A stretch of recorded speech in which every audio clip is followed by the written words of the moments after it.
Regarding the diffuse large B-cell lymphoma,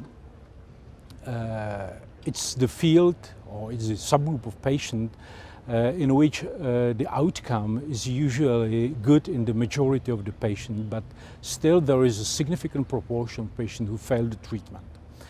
In the randomized phase 3 study, GOYA study, R-CHOP versus G-CHOP, obinutuzumab CHOP, it has been shown that it has no benefit by the substitution rituximab with obinutuzumab.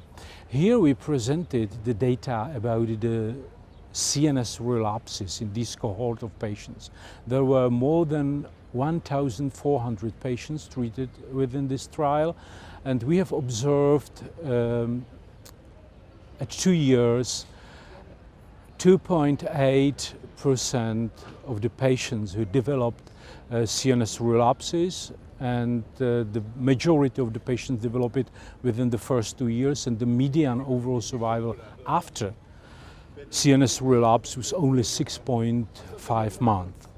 And we tried to validate the CNS IPI, the clinical factor published last year by Norbert Schmitz, and we have shown that in our cohort of the patient there are two groups of patients. One consisted of the high-risk patients defined by the CNS IPI, and the second one is defined by as a low or intermediate risk patient.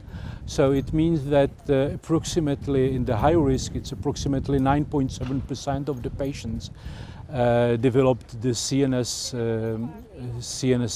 relapse.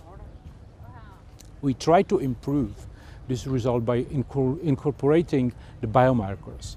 The cell of origin, which was performed by the nanostring, and the immunohistochemistry-based MYC and BCL2 positivity dual expressors.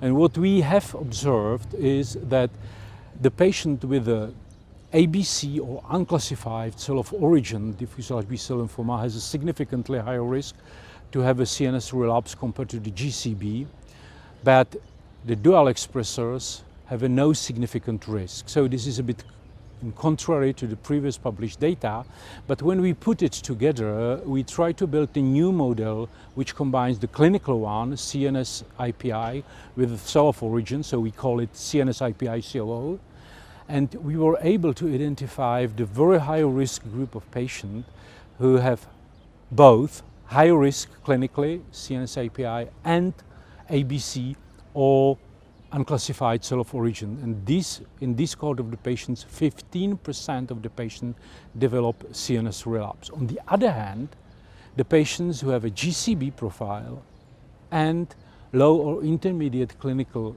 risk of CNS relapse according to CNS IPI, these patients have only 0.05% to risk and relapse. So we think that this is a very important observation. We would like encourage the people to try to focus to combine the biomarkers and the clinical stage, but it has to be validated for sure. And the rest, very short comment about the double expressor, dual expressor. We performed the analysis of the patients who were transplanted as a part of the first-line treatment. It has been published that the patients who failed first line then were transplanted for the relapse or progressive disease. In this cohort of the patients, dual expressors has a significantly worse outcome. But in our series, which is abstract 196, it's not the case. So it means that we have the similar outcome for the patients who are transplanted, who have been transplanted in the first line, and it doesn't matter if they were dual expressor or not.